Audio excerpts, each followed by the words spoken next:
Ciao a tutti, io sono Darko e tra qualche minuto, tra 4 minuti, ci sarà Jerome Powell della Fed a parlare in diretta, che commenteremo insieme perché sostanzialmente mezz'ora fa hanno rilasciato, hanno ufficializzato il primo rialzo dei tassi dopo parecchi anni, insomma l'ultimo è stato fatto nel 2019 mi sembra, e l'hanno alzato di 0,25 altamente nelle attese. In realtà magari la notifica su investing o altre sono arrivate a 0,5 perché non è propriamente, cioè il tasso di interesse Fed non è un numero ma è un range. Finora era 0, 0,25, adesso è 0,25, 0,50, quindi hanno alzato di 0,25 il range, quindi il range più alto è 0,50, ma così come finora i tassi erano a 0, ma il range più alto era 0,25.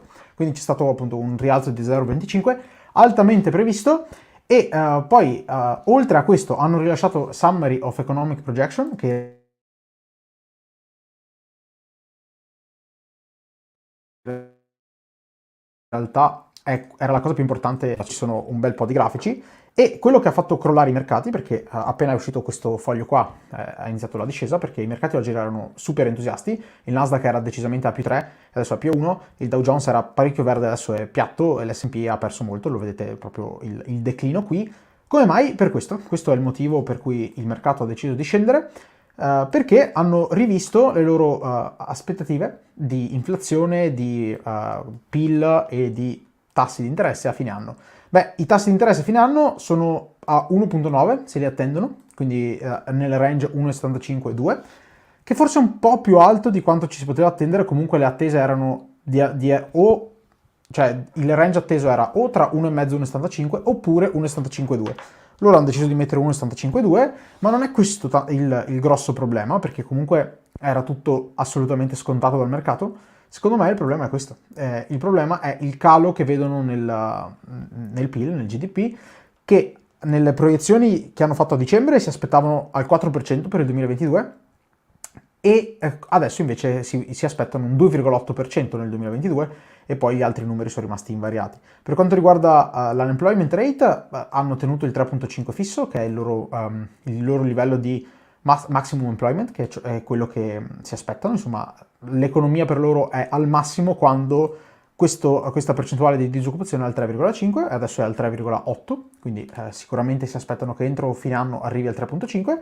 E poi hanno rialzato ovviamente ciò che si aspettano dell'inflazione. L'inflazione core a fine anno se l'aspettano al 4,1, con un 2,6% per l'anno prossimo e un 2,3% per il 24, e sostanzialmente, vabbè, insomma, si aspettano che duri un po' di più, che è esattamente ciò che hanno detto recentemente. Poi, considerando che ci sarà il picco energetico di marzo, sicuramente influirà un po' di più, però insomma, questo il mercato già lo scontava.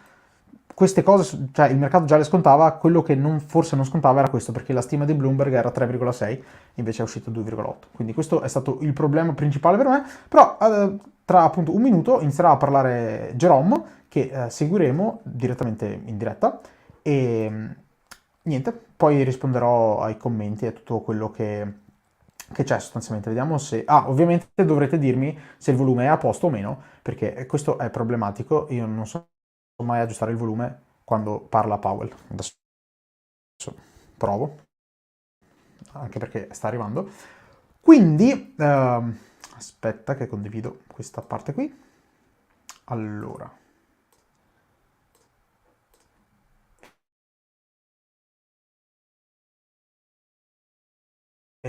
Sì, faccio... Ok, è perfetto. Così è perfetto. E io posso farmi più piccolo forse? Oh là! Ora ci sarà, a minuti arriva Jerome. E vediamo cosa fa. E al momento, cioè, condividendovi lui, non vi posso condividere il Nasdaq, eccetera, ma lo commenterò in diretta. Al momento il Nasdaq è a più 0,7. Good afternoon. Ditemi se si sente. I want to begin by acknowledging the tremendous hardship the Ukrainian people are suffering as a result of Russia's invasion. The human toll is tragic. The financial and economic implications for the global economy and the U.S. economy are highly uncertain. At the Federal Reserve, we are strongly committed to achieving the monetary policy goals that Congress has given us: maximum employment and price stability.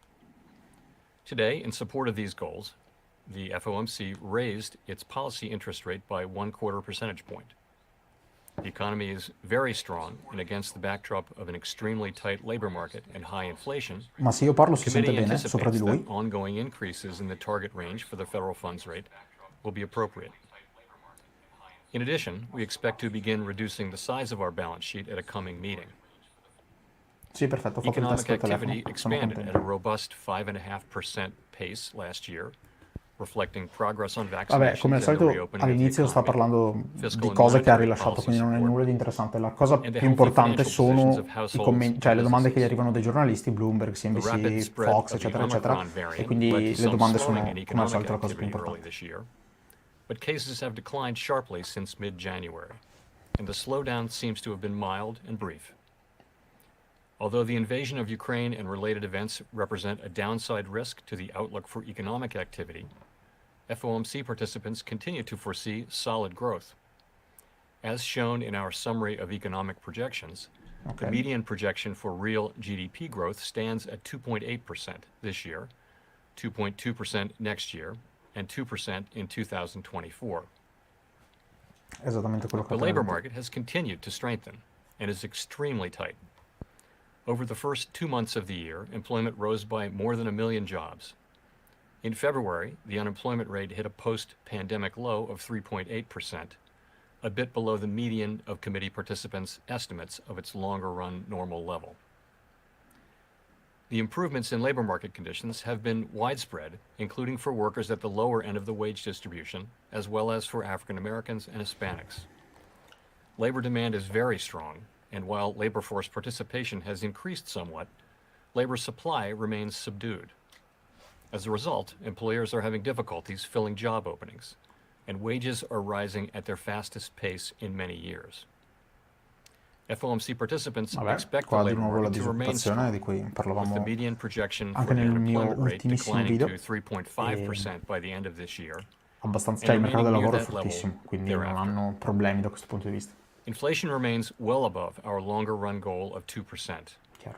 Aggregate demand is strong, and bottlenecks and supply constraints are limiting how quickly production can respond. These supply disruptions have been larger and longer lasting than anticipated, exacerbated by waves of the virus here and abroad, and price pressures have spread to a broader range of goods and services. Additionally, higher energy prices are driving up overall inflation. The surge in prices of crude oil and other commodities that resulted from Russia's invasion of Ukraine will put Commodity, additional upward chiaro. pressure on near-term inflation here at home. We understand that high inflation imposes significant hardship, especially on those least able to meet the higher costs of essentials like food, housing, and transportation. We know that the best thing we can do to support a strong labor market is to promote a long expansion, and that is only possible in an environment of price stability. Questo è As we interessante. emphasize in our policy statement, with appropriate firming in the stance of monetary policy, we expect inflation to return to 2%, while the labor market remains strong. That said, inflation is likely to take longer to return to our price stability goal than previously expected. The median inflation projection of FOMC. Vabbè, la cosa interessante che aveva detto è che sostanzialmente per poter beneficiare, cioè per fare in modo che tutte le classi sociali beneficino dall'economia, insomma, non hanno voglia di mandare l'economia in recessione soltanto per controllare l'inflazione, quindi vogliono una long expansion, ma questo è possibile solo se l'inflazione, cioè se c'è price stability. Qui questo vuol dire, se non c'è price stability, non ci può essere una long expansion, cioè se l'inflazione non si calma, a un certo punto dovranno indurre una recessione. Detto in maniera molto nascosta, però il messaggio sostanziale è questo. FOMC participants is 4.3% this year, and 0.7% next year, and 2.3% in 2024. This trajectory is notably higher than projected in December, and participants continue to see risks as weighted to the upside. The Fed's monetary policy actions have been guided by our mandate to promote maximum employment and stable prices for the American people. Our policy has been adapting to the evolving economic environment, and it will continue to do so. As I noted, the committee raised the target range for the federal funds rate by 1/4 percentage point and anticipates that ongoing increases in the target range will be appropriate. The median projection for the appropriate level of the federal funds rate is 1.9% at the end of this year, a full percentage point higher than projected in December. Chiaro. Over the following 2 years, the median projection is 2.8%, somewhat higher than the median estimate of its longer-run value. Of course, these projections do not represent a committee decision or plan, and no one knows with any certainty where the economy will be a year or more from now. Beh, sostanzialmente che non saranno soltanto queste, cioè quest'anno alzeranno fino a un range di 1,75-2, cioè 1,75-2, ma poi l'anno dopo alzeranno di un altro punto percentuale intero, perché il range che si aspettano per l'anno prossimo, per fine 23, è tra 2,75 e 3, perché il punto medio è 2,8. Quindi questo vuol dire 7 rialzi dei tassi adesso, di cui il primo l'hanno appena fatto, più 4 l'anno prossimo, quindi potrebbe anche voler dire 11 rialzi di tassi di fila ogni singolo meeting. Poi non è detto, magari rallentano e poi riaccelerano, però... Reducing the size of our balance sheet will also play an important role in firming the stance of monetary policy. At our meeting that wrapped up today, the committee made good progress on a plan for reducing our securities holdings, and we expect to announce the beginning of balance sheet reduction at a coming meeting. Ooh. In making decisions about interest rates and the balance sheet, we will be mindful of the broader context in markets and in the economy, and we will use our tools to support financial and macroeconomic stability. As we noted in our policy statement, the implications of Russia's invasion of Ukraine for the U.S. economy are highly uncertain. In addition to the direct effects from higher global oil and commodity prices, the invasion and related events may restrain economic activity abroad and further disrupt supply chains, which would create spillovers to the U.S. economy through trade and other channels. Chiaro. The volatility in the financial markets, particularly if sustained, could also act to tighten credit conditions and affect the real economy.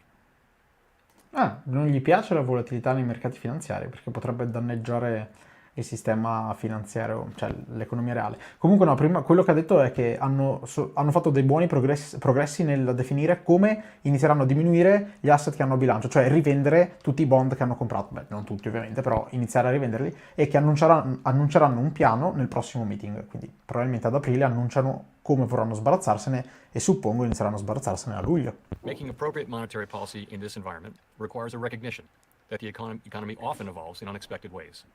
We will need to be nimble in responding to incoming data and the evolving outlook. And we will strive to avoid adding uncertainty to what is already an extraordinarily challenging and uncertain moment. Questo è importante, non vogliamo aggiungere incertezza dove c'è già un sacco di incertezza. Infatti il Nasdaq adesso è tornato a più 1. Pressure on inflation and inflation expectations. The committee is determined to take the measures necessary to restore price stability. The American economy is very strong and well positioned to handle tighter monetary policy. To conclude, we understand that our actions affect communities, families, and businesses across the country. Everything we do is in service to our public mission. We at the Fed will do everything we can to achieve our maximum employment and price stability goals. Thank you. I look forward to your questions. Oh, domandine. Let's go to Gina at the New York Times.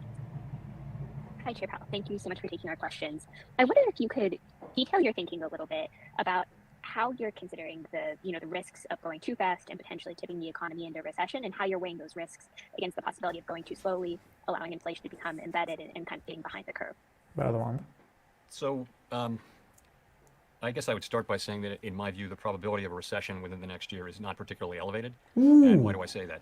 Aggregate demand is currently strong, and most forecasters expect it to... Jerome, parti con le bombe! Cioè, non mi aspetto una recessione nel prossimo anno. Per me le probabilità sono basse. Remain so. If you look at the labor market, also very strong. Conditions are tight, and payroll job growth is continuing at very high levels. Household and business balance sheets are strong. And so all signs are that this is a strong economy, indeed one that will be able to flourish, not to say withstand, but certainly flourish as well in the face of less accommodative monetary policy. So I guess that's how I would say I'm looking at that. Of course, the objective is to achieve price stability while also sustaining a strong labor market, and that is our overall objective. But we do feel the economy is very strong and well positioned to withstand tighter monetary policy. Thank you. Let's go to Howard at Reuters. Hi, Chair Powell. I was wondering, in the steps, you have quite a markdown to GDP from 4 to 2.8%. I'm wondering, how much of that do you feel is the result of the Fed's stiffer than expected action here? You talk about monetary policy operating with a lag, but is this going to bite quicker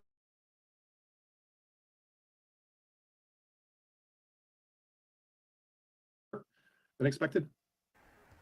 I don't think that's a big piece of spillovers from the war in Eastern Europe, which will hit our economy through a number of channels, highly uncertain. Okay, but, you're looking at higher oil prices, higher commodity prices.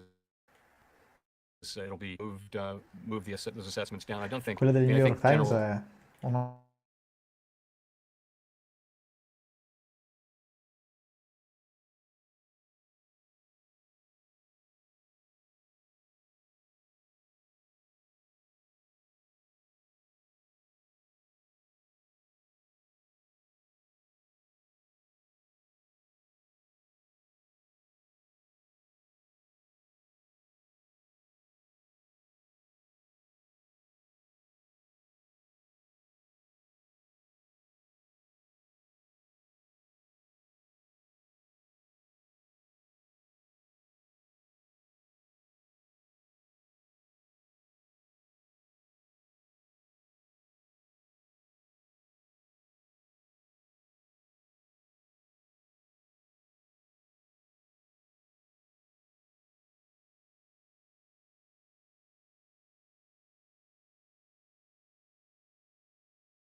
Sono tornato, forse, credo. Però è morto tutto. Boh, non so cosa sia successo. È così. Ricondivido quello che stavo guardando. Rip. E adesso non lo recuperiamo più, mi sa. Cioè, non so. Beh, ci proviamo, ci proviamo. Beh, spero di essere tornato in live. Cioè, mi vedete adesso, no? Ma tanto sono bloccati anche qua. Bella la mia connessione. Aggiorniamo anche questa. Se si apre. Ambe. Ah, non so cosa sia successo. Sicuramente non una cosa positiva. Boh, non va più.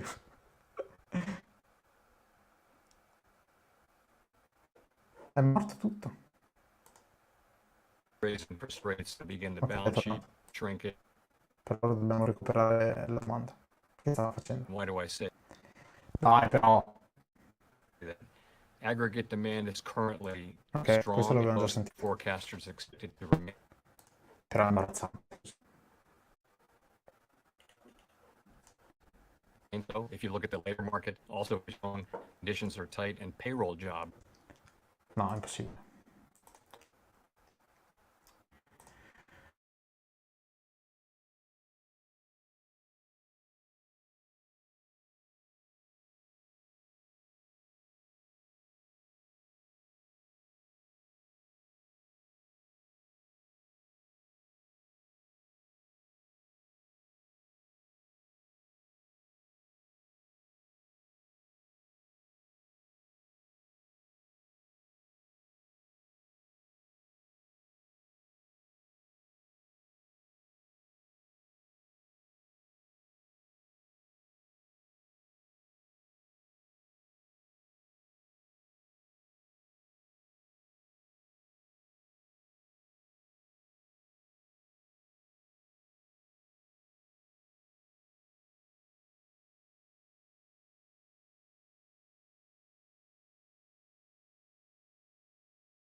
Sono tornato di nuovo, forse.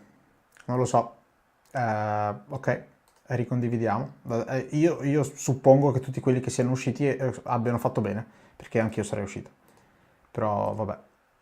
Riproviamo a sentire che Is cosa sta continuing at very high succedendo. levels. Household and business balance sheets are strong.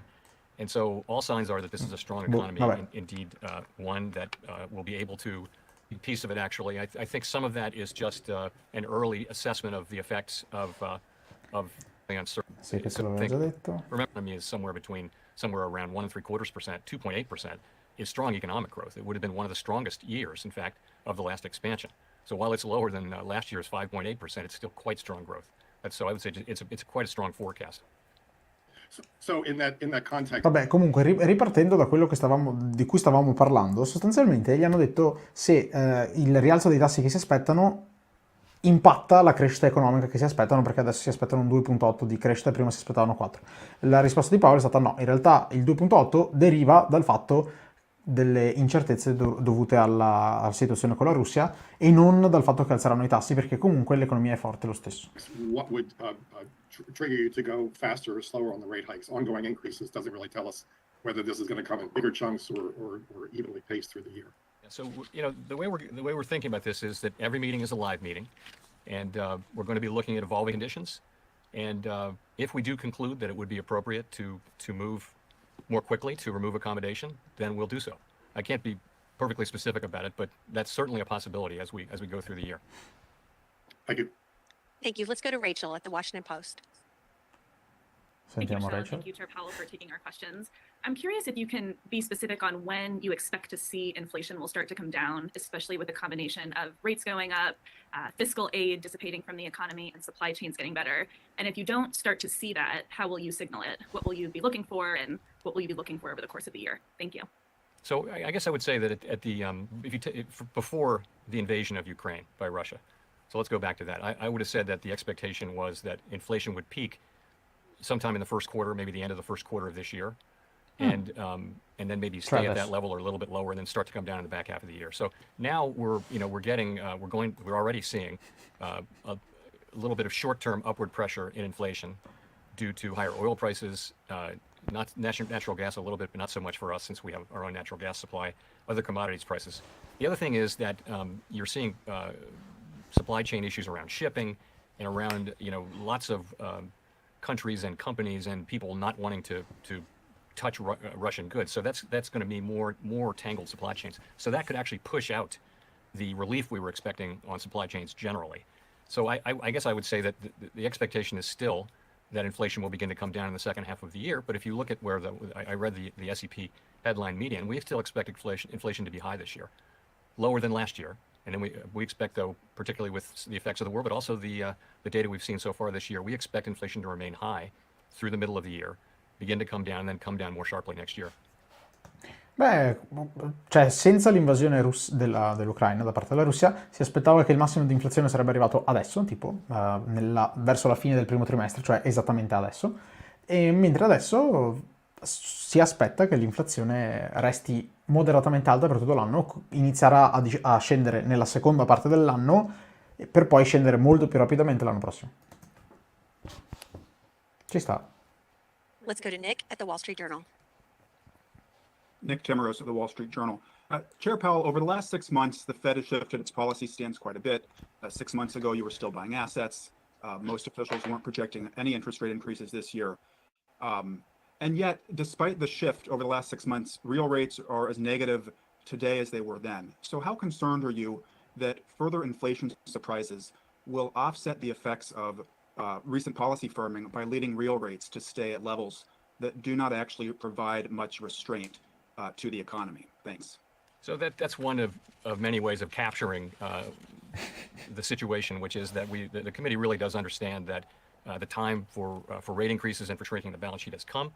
And I would just say, I would go back to the economy is very strong, as I mentioned, tremendous momentum in the labor market. We expect growth to continue. Non mi aspetto che dica niente da questa domanda. It's clearly time to raise interest rates and begin the balance sheet shrinkage. And I just wanted to say that as I looked around the table at today's meeting, I saw a committee that's acutely aware of the need to return the economy to price stability and determined to use our tools to do exactly that. You couched it in terms of real rates. I would say, Vabbè, questa appunto è if you una look at domanda the noiosa, S&P, quindi you've possiamo got people permettercelo. getting close to or even above, in many cases, Poi their rallento estimate di of the nuovo. longer run neutral rate. So I understand that doesn't do it for real rates, but if you go out a year or two, many people are in their forecasts are having tight policy from a real interest rate standpoint. So that's something that we're focused on. Of course, it's a highly uncertain environment, and we don't know what's going to happen, but we do know that we're going to deploy our tools to achieve our goals, and that includes the price stability goal. Ok, cioè non ho detto niente. Let's go to Victoria at Politico. Yeah. Hi, Chair Powell. So looking at the summary of economic projections, you all have inflation coming down over Che the course caldo of the che year è to 4.3%. And then you also have rates going up to what appears to still be below roughly what would be estimated to be the neutral rate, although I know that's a little bit uncertain. So I was just wondering, how much of inflation coming down do you see as actually being as a result of the Fed itself raising rates? And then also, if I could just ask, given that Sarah Bloom Raskin withdrew her nomination, what do you expect to do with the regulatory portfolio? Do you expect to assign a governor in charge of that? Basta con questo regolatore portfolio. So sorry, tell me again your first question. My first question is, how much do you expect inflation to come down as a direct result of the Fed's actions? Okay, so part of inflation coming down at the very beginning is clearly to do with factors other than our policy. Cioè la domanda nascosta è quanto pensi che siate utili voi e quanto in realtà sotto sotto pensi che l'inflazione sia transitoria e basta? And those would include potentially the supply chains getting a little bit better. Certainly base effects, you're lapping, as you know, when you look at a 12-month trailing window, you're lapping very high inflation in March, April, May, June of last year. So there should be some effects from that in the 12. in the 12-month picture. Really what we're looking for, though, is month-by-month inflation coming down. And so it's really, it's all the things we've been talking about, that really haven't helped much, including the shift away from goods and back to services, including supply chains getting better, including labor force participation, all those things that have been sticky and not happening. But a big part of it is the base effects I mentioned as well. I think monetary policy starts to bite on inflation and on growth with a lag, of course. And so you would see that more in 23 and 24. But also remember, we started talking about rate increases last year for some months now. Financial conditions have already incorporated a significant number of rate increases. So it doesn't start today. In effect, the moves are already priced into the market for a few months now. So the clock is running on that. And I think some of that will be seen in the second half of the year as well. Beh, sostanzialmente ha detto che loro hanno alzato i tassi di interesse adesso, ma è parecchi mesi che ne parlano, quindi il mercato ha già apprezzato il fatto che li alzeranno per tutto l'anno, e quindi ciò che il mercato si attende nell'inflazione prezza già il fatto che sapevano che la Fed avrebbe iniziato ad alzare i tassi. Sembra contorto, però ha senso, e sostanzialmente gioca sul fatto che il mercato anticipa ciò che vuole fare la Fed, quindi se la Fed riesce a dire con chiarezza ciò che fa in anticipo, hanno più effetto le parole che i fatti in sé, sostanzialmente. And on the regulatory portfolio, I would just say this, we have an obligation to carry out under the law in supervision and Questo invece regulation, non mi and serve we're a doing niente. that. That's what we're doing. The Acceleriamo. committee is not active, so what's happening is things are coming to the full board, and we're voting on them. We're getting our business done. We got the stress test done. We've looked at a number of proposals for mergers and things like that. So we're working ahead. Of course, we don't have a vice chair for supervision, as you mentioned, but we're making do with the situation we have, and a good number of things have come straight to the board for approval. Let's go to Neil Irwin at Axios.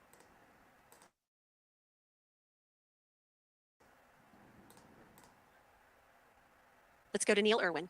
Questa l'abbiamo persa? Hi, Chair Powell. Ah, It's no. Neil Irwin at Axios. Thanks for taking our questions. In the statement of economic projections, we see a forecast of median 1.9% Fed fund rate at the end of the year, 2.8 into next year. Wondered whether that aligns with your own expectations, in particular on that point of overshooting the long-term neutral rate, and also if you can tell us anything about how that might be paced, front-loaded, back-loaded, how high is the bar for doing 50 at one meeting? Ok, bella domanda, è interessante. Questa il Summary of Economic Projection è la media di tutti i 9 votanti al meeting. Cosa ne pensa Jerome in particolare? E come vogliono alzarli? Perché, ok, vuoi portarli a 1,75, 1,8. Come? E, vabbè, insomma, vediamo cosa dice. So I don't, Neil, I've never talked about my own SCP projection. It's in there, but I think Fed chairs have generally not done that because we just haven't done it. It's because we have to put together the consensus on the committee and present that consensus. So I wouldn't talk about my individual one. And in terms of the pacing of it, I would just point out that there's 7 remaining meetings this year. This isn't something we discuss or debate or agree on, but there's 7 remaining meetings and there's 7 rate hikes. I would add, there's also the shrinkage of the balance sheet. Which Ok. people do the math different ways, but that might be the equivalent of another rate increase just from the runoff of the balance sheet. So I don't know. We haven't made any decisions on front end loading or going steadily through the year. And as I mentioned, if you look at the SEP, a good number of participants do see more than 7 rate increases this year. And I can't give you. I'm not going to try to give you a really specific test for what it would take to do that. But I will say this though: we'll be looking at the data as they come in. We'll be looking to see whether the data show expected improvement on inflation. We'll be looking at the inflation outlook and making a judgment. And we'll be going, each meeting is a live meeting. And if we conclude that it would be appropriate to raise interest rates more quickly, then we'll do so. Sostanzialmente ha detto ciò che tutti sapevano, o quantomeno ciò che tutti si aspettavano. Ci aspettiamo altri 7 incrementi di tassi, mancano 7 meeting.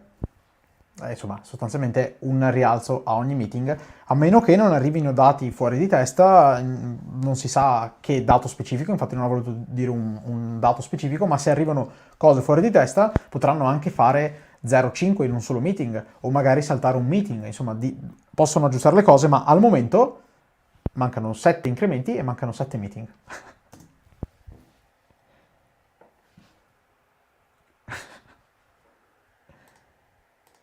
Chi tocca parlare?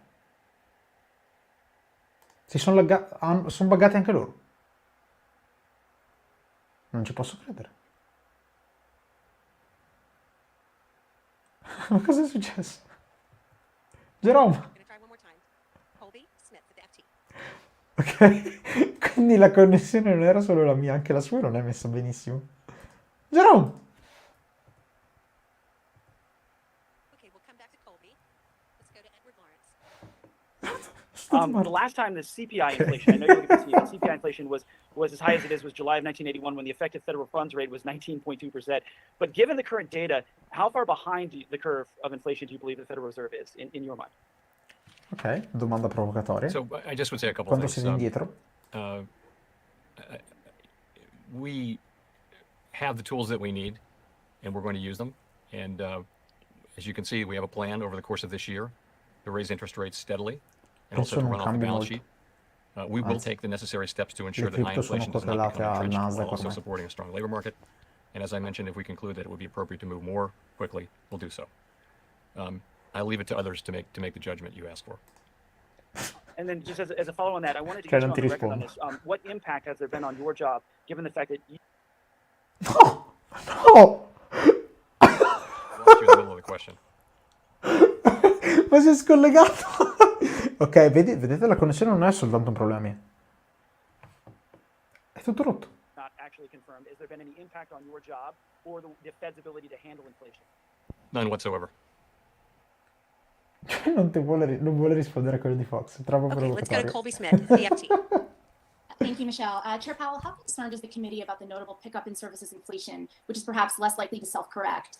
And to what extent does it alter both the committee's confidence that long-term inflation expectations will not de-anchor in the coming months, as well as the balance of risk that the Fed may need to raise interest rates further above neutral than indicated in the dot plot? Thank you. Thank you. So, of course, that's something we're watching report by report, and we noticed it in the last meeting, and it's part of the overall picture. We have expected services inflation to move back up to where it was, and that's part of what's happening is, in the case of some services, prices are still getting back up to where they were before the crisis. In other cases, it's pretty clear that inflation has spread more broadly across services, and yes, that is concerning. Okay. And meanwhile, we see some progress on the good side, but really in this latest report, it was confined to vehicles, which is admittedly a large category. So, as I mentioned, the committee acutely feels its obligation to move to make sure that we restore price stability, and is determined to use its tools to do so. Sostanzialmente, finché i servizi non si muovono troppo, Thank you. ok. Let's go to Steve Cioè, i servizi Leisman, sono più CNBC. problematici perché restano. Cioè, l'inflazione nei servizi resta di più che nella Mr. materia. Chairman, I wonder if you could help me understand the kind of logic, if there is one, inside the SEP here. As I look at the median forecast, for example, for unemployment, it runs for the 3-year window below the long run rate. Ma no! I look at inflation. Ma anche lui si è rotto. The long run, or call it the neutral rate, so the economy still runs hot. And that is all true in a regime when you run, at least for 2 years, the funds rate above the long run rate. So I guess my question is this: are you not give a forecast here that essentially suggests you will be continuing to run further behind the curve and never really get in front of inflation because the economy will continue to run hot?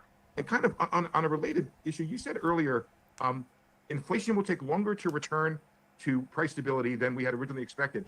Isn't that a choice you're making? And if so, why are you making that choice to let inflation run above price stability longer than you'd like? Bella questa. Allora, nel Summary of Economic Projection, per i prossimi 3 anni l'inflazione è sempre sopra il 2%, anche se il loro obiettivo è avere il 2%. Ora la risposta sarà, suppongo, il FATE, Flexible Average Inflation Target, sostanzialmente che loro vogliono che la media sia il 2%, quindi se questi 3-4 anni sia sopra il 2%, non importa perché negli ultimi 10 è stata sotto, quindi questo mi aspetto risponda, ma soprattutto Jerome ha detto ci aspettiamo che nei prossimi trimestri / anni, soprattutto trimestri, l'inflazione sia un po' sopra il target, e lui fa, ma ve lo aspettate o è una scelta che state facendo?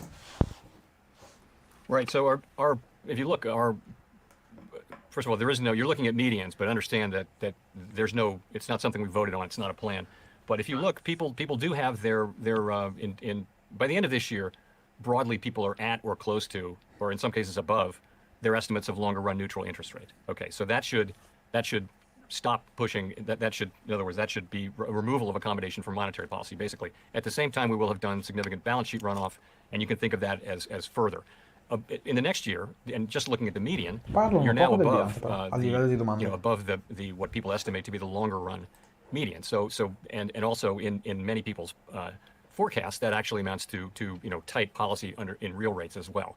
So why does unemployment remain at 3.5%? I mean, a couple points. One is the connection between, in the economy we had before the pandemic, the connection between inflation and the level of the unemployment rate was not very tight. But this is clearly what this is an expectation that really it amounts to that the idea that wage increases, which are now running above the level that would be consistent over the long run with 2% inflation, will move back down to levels which are still very attractive, full economy full employment kind of wages, but not to a point where they're pushing up inflation anymore. And as I mentioned, there are a lot of factors causing inflation to come down. And you know, the reality is there are many moving pieces, and we don't know what will actually happen. But no matter what happens, this is a committee that is determined to use its tools to make sure that higher inflation does not become entrenched. And so we are determined on that front, and we'll deal with what comes. This is a modal or most likely expectation, but we'll deal with what comes, whether it's better or worse. Ok, non ha Thank you. Let's detto go to niente Chris di che. Rugaber at the AP. Hi, Comunque, thank you. nel frattempo davvero Baba più 34 e Doyu più 60%.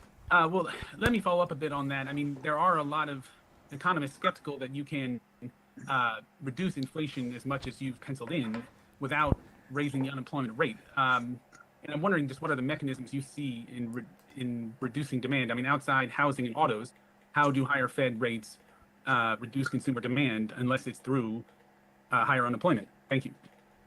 Well, Ok. if you take a look at today's labor market, what you have is 1.7 plus job openings for every unemployed person. So that's a very tight labor market, tight Wow. to an unhealthy level, I would say. So in principle, if you were Cioè per ogni posto di lavoro, cioè scusami, per ogni 1,7 posti di lavoro aperti c'è un lavoratore, quindi sostanzialmente c'è il doppio di richiesta rispetto a quella che è disponibile. let's say that our tools work about as you described, and the idea is we're trying to better align demand and supply, let's just say in the labor market. So it would actually, if you were just moving down the number of job openings so that they were more like 1-to-1, you would have less upward pressure on wages. You would have a lot less of a labor shortage, which is going on pretty much across the economy. We're hearing from companies that they can't Quindi non pensano di hire fare enough male alla people, they're having a hard time disoccupazione, hiring. perché al massimo si ritorna a 1 a 1. That's really come the rapporto. thinking there. Is these are fairly well understood channels, interest sensitive, and basically across the economy, we'd like to slow demand so that it's better aligned with supply, give supply at the same time to recover, and get into a better alignment of supply and demand, and that over time should bring inflation down. And I'll say again, though, we don't have a perfect crystal ball about the future, and we're prepared to use our tools as needed to restore price stability. As I mentioned in my opening remarks, without price stability, you really can't have a sustained period of maximum employment. It's one of our most fundamental obligations is to maintain and restore, in this case, price stability. So we're very committed to that. Of course, the plan is to restore price stability while also sustaining a strong labor market. That is our intention, and we believe we can do that. But we have to restore price stability. Okay, let's go to Scott Horsley at NPR. Price stability è tutto. Cioè l'inflazione è Thanks, and bassa. I apologize if this covers some of the same ground you just talked about, Mr. Chairman. I think I missed some of your answer there, but I have a follow-up question on the labor force. We have seen some gains in the prime age workforce in the last few months. I wonder what you anticipate when it comes to some of the older workers as the health outlook has changed. Are we going to see more recent retirees following Tom Brady back in the workforce, and what would that mean for wages and inflation? Job participation, interessante. It's hard to say. Quanta gente tornerà al lavoro? What we saw in the last cycle was that over the course of a long, steady expansion, labor force participation outperformed expectations. Okay. And that was just it was a tight labor market, but it was nowhere near as tight as this labor market, but it was a tight labor market. And so people stayed in the labor force longer. It wasn't so much people coming back in the labor force after retirement. That's not something that happens. Sostanzialmente la gente lavorava di più, cioè per più So tempo. that's what was happening. And more labor force participation is tremendously welcome. And of course, our policy does not in any way preclude that. This is a situation where wages have moved up at the highest rate in a very long time, and people are able to quit their jobs and move to better paying jobs in the same Comunque il fatto different che industry. So it's a really sottolinei così attractive labor market tanto for people. And gli stipendi e i as we salari è get past importante. COVID, well and truly, it becomes an even vuol dire che more se non attractive one. So we aumentano, hope top. that will lead to more labor supply. That's a good thing for the country. It's a good thing for people, and it also will, we think, help relieve some of the wage pressures that do put inflation more at risk. That last part is we'll have to see whether empirically it works out that way. But in principle, it ought to help with inflation as well. It's not the only thing we're looking for, though, from inflation. We're looking for help from a number of different places and most importantly from our own policy. Ok, comunque non mi stanno piacendo le domande. Fategli la domanda sul Okay, bilancio. let's go to Rich Miller at Bloomberg. Bloomberg, dai. Thank you, Michelle, and thank you, Chair Powell. I'm sorry, I'm having some communication problems, so I've missed some of the stuff you've said, and my apologies if this has been asked. Since the FOMC met Anche last lui, January, problemi di financial rete. conditions have tightened markedly. Equity prices down, treasury yields up, bond spreads risen, yield curve is flattened a lot, and even further this today, dollar is up. Is that welcome, and would you like to see more in order to achieve your goals? Thank you. So as you know, policy works through financial conditions. That's how it reaches the real economy, by just the mechanisms you mentioned. And remember that the financial conditions we had for the last couple of years were a function not only of very aggressive and appropriately so fiscal policy, but also highly accommodative monetary policy. The monetary policy settings that we put in place at the worst parts of the pandemic. So it is very appropriate to move away from those. And yes, that will lead to some tightening in financial conditions in the form of higher interest rates and just the sorts of things. We're not targeting any one or more of those things, but financial conditions generally should move to a more normal level so that because we know the economy no longer needs or wants these very highly accommodative stance, which, so it's time to move to a more normal setting of financial conditions, and we do that by moving monetary policy itself to more normal levels. Cioè, non ho detto niente. To a more normal setting for financial conditions. That suggests to me that you want financial conditions to tighten further from where we are now. Am I drawing the right inference from that? Well, yes. So I would say we look at a broad range of financial conditions, and of course, when we tighten monetary policy, we do expect that they will adjust in sync over time with monetary policy. It's not any particular financial condition, but a broad range of financial conditions. They will reflect, to some extent, they reflect any number of things.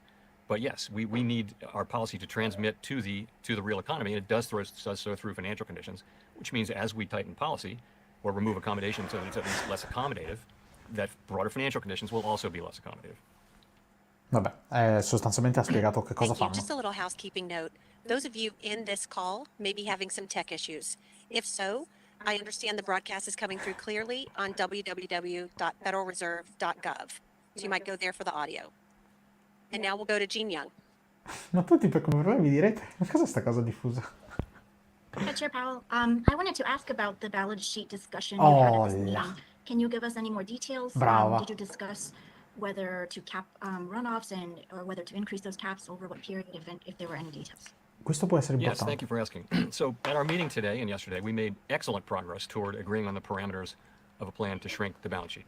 And I'd say we're now in a position to finalize and implement that plan so that we're actually beginning runoff at a coming meeting, and that could come as soon as our next meeting in May. That's not a decision that we've made, but I would say that that's how well our discussions went in the last 2 days. Wow. So a couple things just to add. We'll be mindful of the broader financial and economic context when we make the decision on timing, and we always want to use our tools to support macroeconomic and financial stability. We want to avoid adding uncertainty to what's a highly uncertain situation already. So all of that will go into the thinking of the timing around this. In terms of the... Cioè, ok, noi vogliamo dare stabilità in un momento di incertezza, eccetera, eccetera. Però ha lasciato aperta la possibilità di iniziare a ridurre il bilancio direttamente al prossimo meeting. Cioè, non soltanto di annunciare il piano al prossimo meeting, che quello sembra abbastanza sicuro, ma anche di avviarlo al prossimo meeting. I would say this. I don't want to get too much into the details because we're literally just finalizing them. But the framework is going to look very familiar to people who are familiar with the last time we did this. But it'll be faster than the last time, and of course it's much sooner in the cycle than last time. Cioè, l'ultimo bond che hanno comprato loro è il 10 marzo, 6 giorni fa. E tra 2 mesi potrebbero già iniziare a rivenderli.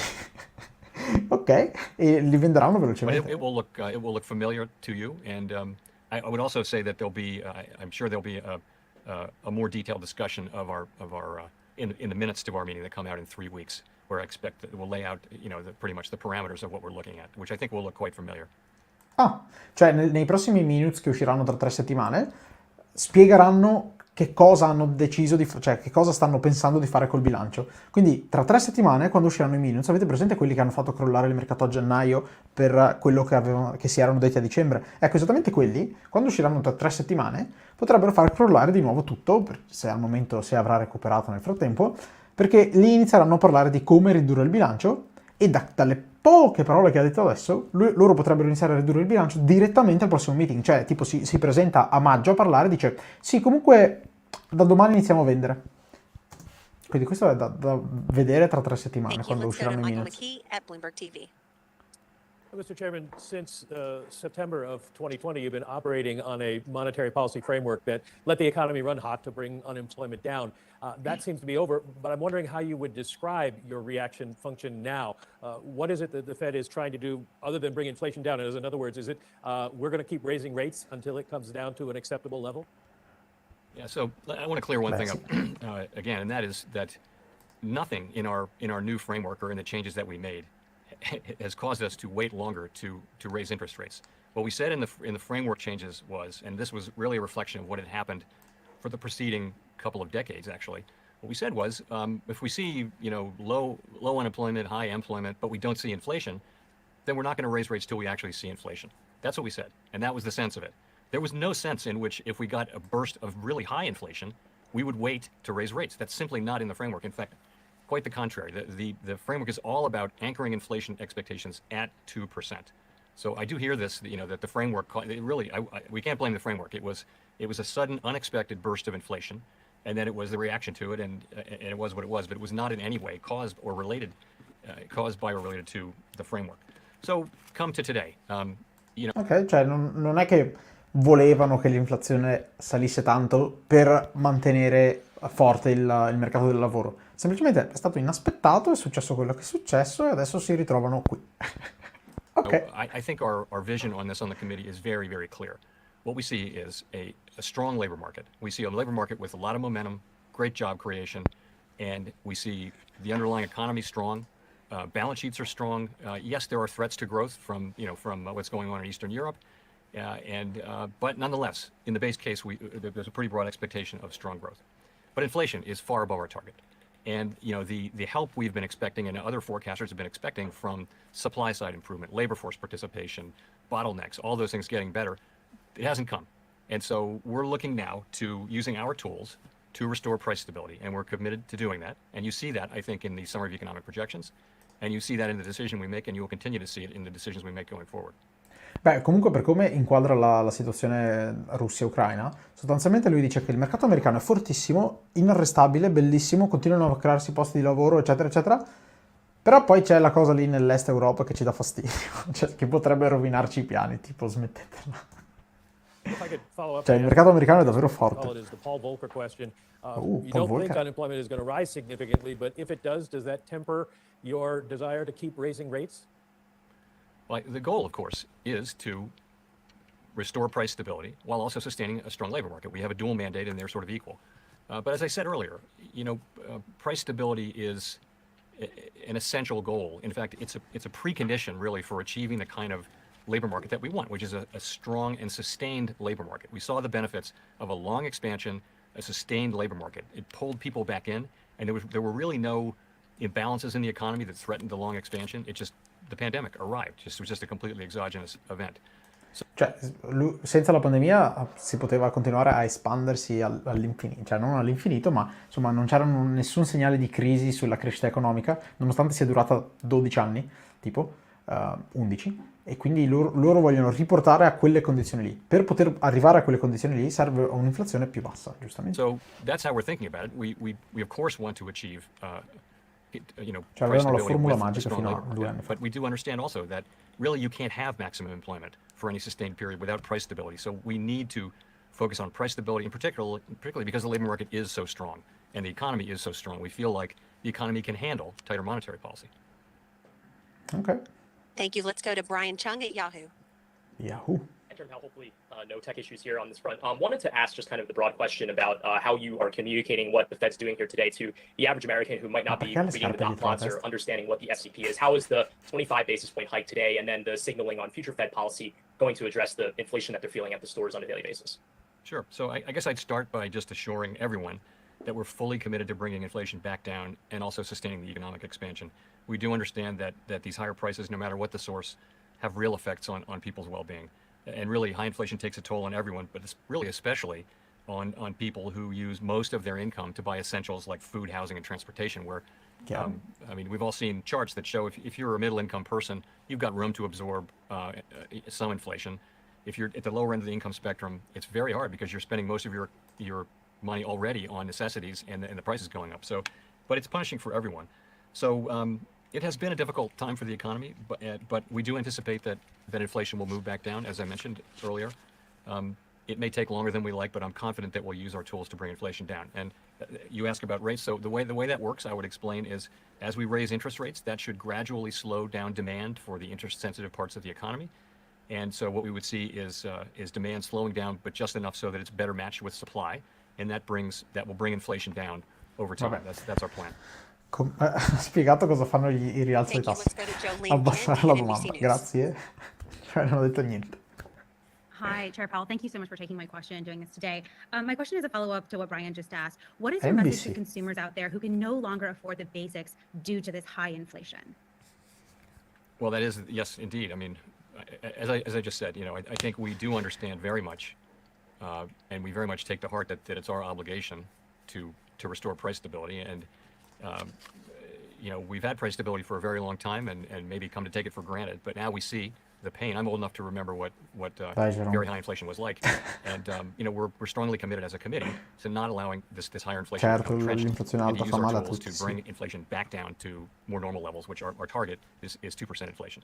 So we will do that, and I just would want people to understand that. But the way we do that is by raising interest rates and by shrinking our balance sheet, and so financial conditions will become at the margin less supportive of various kinds of economic activity. That will slow the economy, while also allowing the labor market to remain very strong. And the good news is the economy and the labor market are quite strong, and that means the economy, we think, can handle interest rate increases. And a quick follow-up to that, obviously the Federal Reserve walking this very complicated fine line, trying to avoid a recession. For the consumers out there who are worried about their jobs in a possible recession, what do you say to that? Vediamo della recessione. Well, I say that our intention is to bring inflation back down to 2% while still sustaining a strong labor market, and that the economy is very strong. If you look at where forecasts are, people are forecasting growth that's strong within the context of U.S. potential economic output. And we expect that to continue. And to the extent the data come in different, then of course our policy will adapt.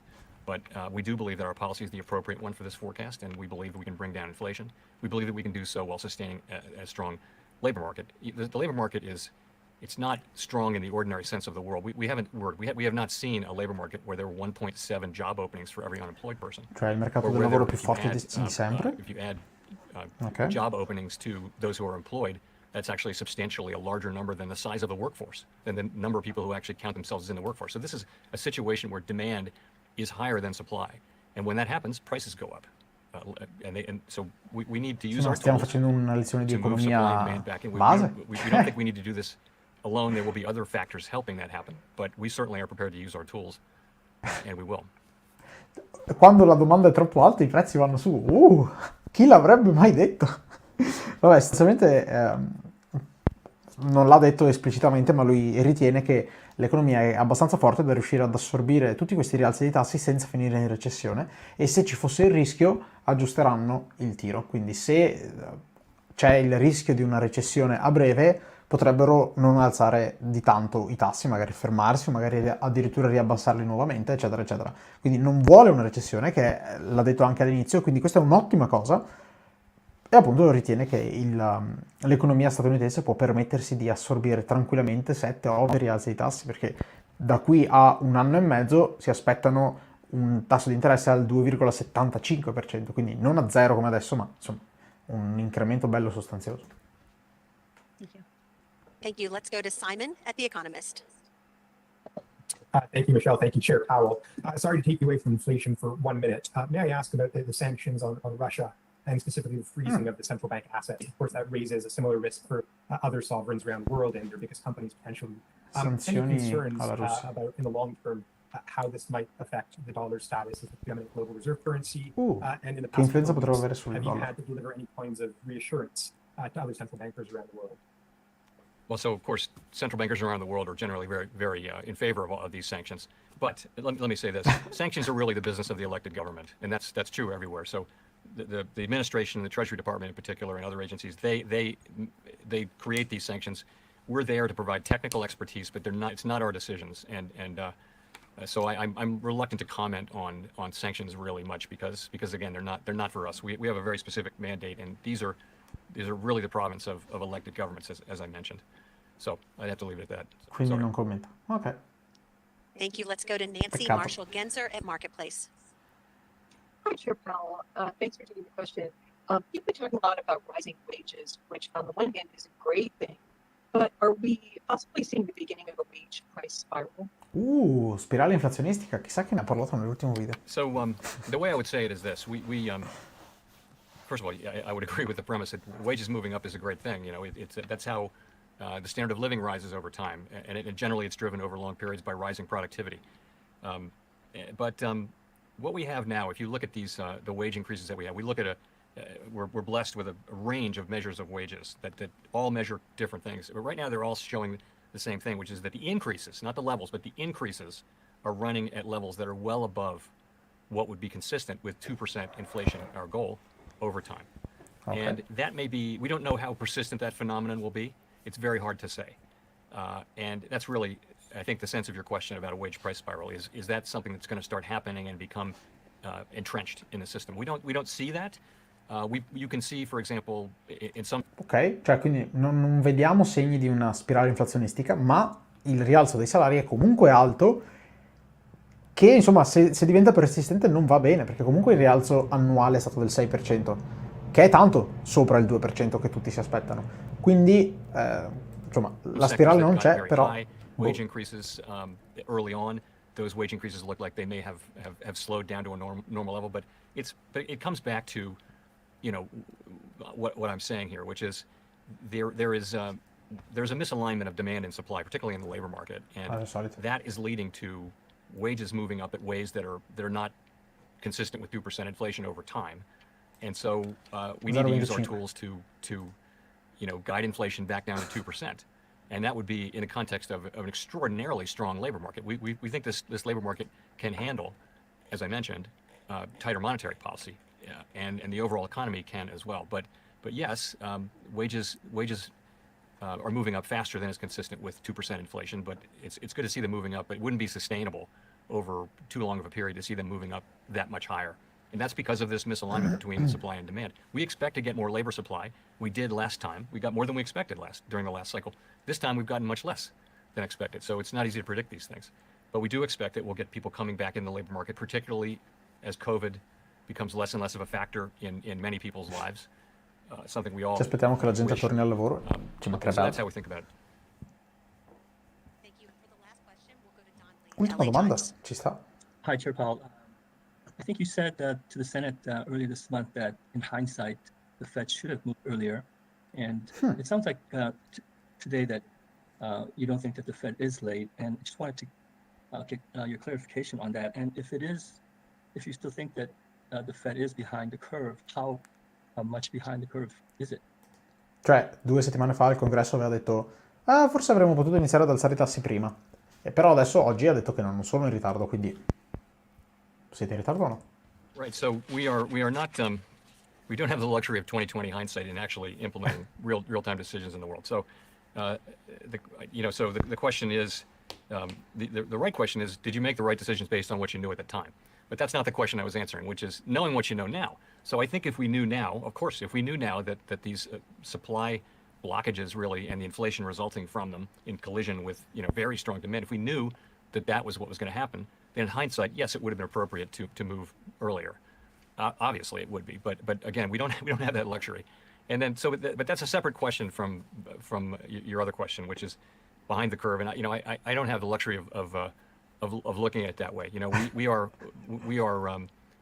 We have our tools, powerful tools, and the committee is very focused on using them. We're acutely aware of the need to restore price stability while keeping a strong labor market. And what I saw today was a committee that is strongly committed to achieving price stability, in particular, and prepared to use our tools to do that. We're not going to let high inflation become entrenched. The costs of that would be too high, and we're not going to wait so long that we have to do that. No one wants to have to really put restrictive monetary policy on in order to get inflation back down. So, frankly, the need is one of getting rates back up to more neutral levels as quickly as we practicably can, and then moving beyond that if that turns out to be appropriate. And as you can see, it is appropriate in the sense to people's SEPs. They do write down levels of interest rates that are above their estimate of the longer run neutral rates. And there's also a range of estimates too, as you will see if you look at the details of the SEP. But Thanks for your question. Ok, abbiamo finito? Okay, thank you all. Thanks, Mr. Chair. Thank you. Sì, abbiamo finito. Ok. Allora, l'ultima domanda era interessante, del tipo, che cosa, cioè, lui dice, se adesso sapessi, cioè, se ciò che so adesso lo avessi saputo un anno fa, avremmo agito diversamente, perché noi ci aspettavamo l'inflazione decisamente più transitoria, bla bla bla. Ovviamente un anno fa non potevamo sapere quello che sarebbe successo adesso, quindi noi abbiamo sempre agito al meglio di ciò che sapevamo, cioè tutte le informazioni che avevamo le abbiamo usate al meglio per fare ciò che abbiamo fatto. Ora non pensiamo di essere in ritardo, semplicemente faremo di tutto per riportare l'inflazione sotto controllo prima che diventi fuori controllo, cioè prima che si stabilizzi a un valore troppo alto e poi dovremmo fare cose disastrose tipo negli anni 70 in cui i tassi di interesse sono finiti al 20% per abbassare l'inflazione e l'economia è finita in recessione, perché se l'inflazione è troppo alta cosa fai? Alzi i tassi a dismisura finché non si ferma, cioè alla fine un modo o l'altro per abbattere l'inflazione ce l'hai. Il punto è che è meglio abbassarla adesso, finché non è ancora così tardi, che magari avere un'attesa dell'inflazione stabilizzata, cioè che tutte le persone si aspettano che i prezzi continuino ad aumentare e a quel punto lì sei finito, devi innescare una recessione, che è ciò che la Fed vuole evitare di fare. Comunque, devo dire che nel complesso la conference, cioè le domande sono state noiose. L'unica domanda interessante, a parte all'inizio un po', che Jerome è subito partito con una bomba, dicendo che appunto non vogliono la recessione, eccetera. Anzi, non soltanto che non vogliono la recessione, che non vede niente che faccia presagire a una recessione, quindi questa è stata un'ottima cosa. Poi l'unica domanda interessante è stata sul bilancio, che appunto è quello che ho detto prima, tra 3 settimane quando usciranno i minutes ci saranno informazioni importanti che il mercato potrebbe anche reagire male, perché secondo me nessuno ha percepito bene, cioè almeno vedendo la reazione dei mercati, non si è percepito bene il fatto che potrebbero iniziare a ridurre il loro bilancio già a maggio, cioè già tra un mese e mezzo potrebbero iniziare a ridurre il bilancio, che appunto vedremo, insomma, vedremo i minutes tra 3 settimane, saranno interessanti, però di per sé la conference è stata un po' noiosa, anche se Powell è stato molto docile, cioè, c'era la paura che Powell sarebbe stato super aggressivo, c'era la paura che Powell avrebbe potuto, cioè che la Fed avrebbe potuto alzare i tassi a 0,5 e essere super aggressiva, invece non lo è stato un Powell molto tranquillo, non accomodante ma quasi, perché ok, abbiamo alzato i tassi di 0,25, però sì, vediamo, tranquilli, c'è tempo, non vogliamo la recessione, l'inflazione possiamo controllarla anche così, resterà un po' più alta ma tranquilli, va tutto bene, insomma Powell molto docile. E infatti andiamo, ultima cosa da vedere, come stanno reagendo i mercati. I mercati stanno reagendo bene. C'era appunto il nasdaq è tornato al 3%, che era più o meno il valore che aveva prima dei dati, cioè era al 3% tutto il giorno, poi sono usciti i dati con una decrescita del PIL e il nasdaq è sostanzialmente quasi andato in pari e dopo il discorso di Powell è tornato su, stessa cosa per Dow e S&P. Insomma, io mi aspettavo assolutamente un Powell docile, infatti negli ultimi giorni ho comprato, cioè non ieri che era verde, però tipo anche lunedì, perché mi aspettavo un Powell docile, avendo sentito ciò che aveva detto al congresso 2 settimane fa, però è stato molto docile. Quindi nei prossimi giorni questo trend potrebbe anche continuare, cioè non è detto che queste 2 giornate siano un fuoco di paglia e basta, poi si ritorna in negativo. Dipenderà molto da cosa succede anche appunto da questa parte del mondo, perché lui dice dall'altra parte del mondo, ma è questa, cioè in Russia e Ucraina. Però se anche lì la situazione tende a migliorare, e la grande paura per la Fed è appena passata, perché tutti avevano paura del meeting del 16 marzo, tutti avevano paura di quanto alzerà i tassi di interesse la Fed, e l'hanno detto. E hanno anche detto cosa faranno nel resto dell'anno. Il meeting è passato, quindi se la situazione Russia e Ucraina non peggiora eccessivamente, il mercato può tenere questi valori, perché secondo me era arrivato a un valore troppo depresso. Comunque se andiamo invece a vedere singole azioni, vediamo che di russo non c'è praticamente nulla oggi, anzi ci sono diversi più 10%, ovviamente più 10% di azioni che hanno perso il 70-80, quindi vabbè, vale poco. Baba più 34 e Doi appunto più 57, che sono le uniche 2 cinesi che ho in watchlist, ma tutte le cinesi stanno facendo benissimo, perché ci sono state notizie questa notte che sostanzialmente è quasi finito il crackdown delle tech, insomma non vogliono più distruggere le tech in Cina, e non vogliono che vengano delistate, cioè che faranno, cioè sostanzialmente la Cina collaborerà con la SEC americana perché restino listate, e quindi queste sono un'ottima cosa, che vanno un po' a togliere le paure di delisting che c'erano negli ultimi 2 o 3 giorni.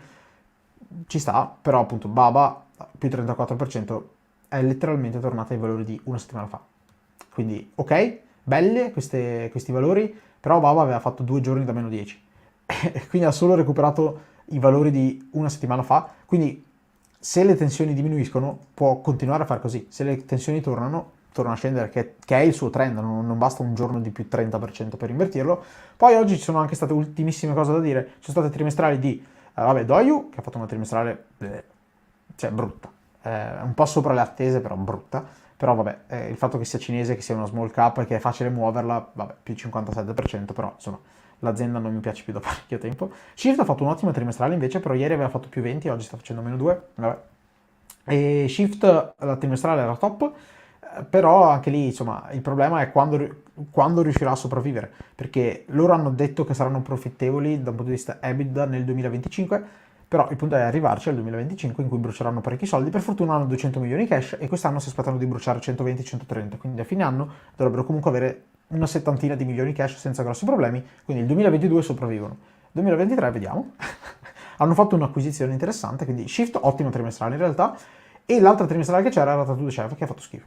La trimestrale di Tattoo Chef brutta oggi, perché la crescita è esattamente come prevista, non hanno sorpreso in nulla.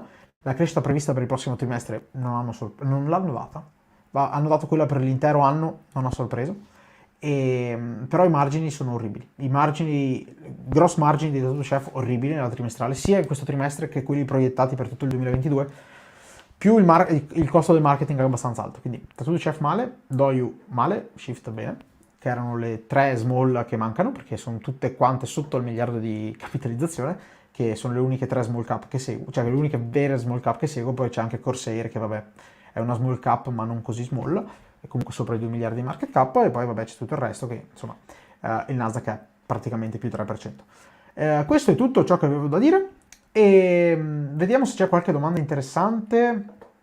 No, sulle cripto non ha parlato, non ha detto nulla di cripto, e non gli hanno neanche fatto la domanda sulle CBDC, Central Bank Digital Currency, e quindi niente, non hanno detto nulla, ma lì dipende molto da Biden più che dalla Fed, cioè dipende dal congresso come vogliono regolamentarle, perché è comunque una legge che deve passare, non sarà la Fed a regolamentarle, ma sarà il governo, quindi la Fed ha del potere, ma è più un consulente tecnico che un vero e proprio decision maker, vabbè insomma, avete capito.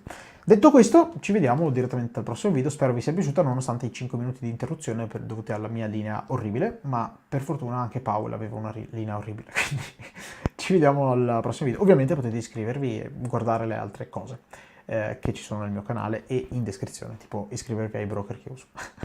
Vabbè, detto questo, ci vediamo alla prossima volta. Ciao ciao!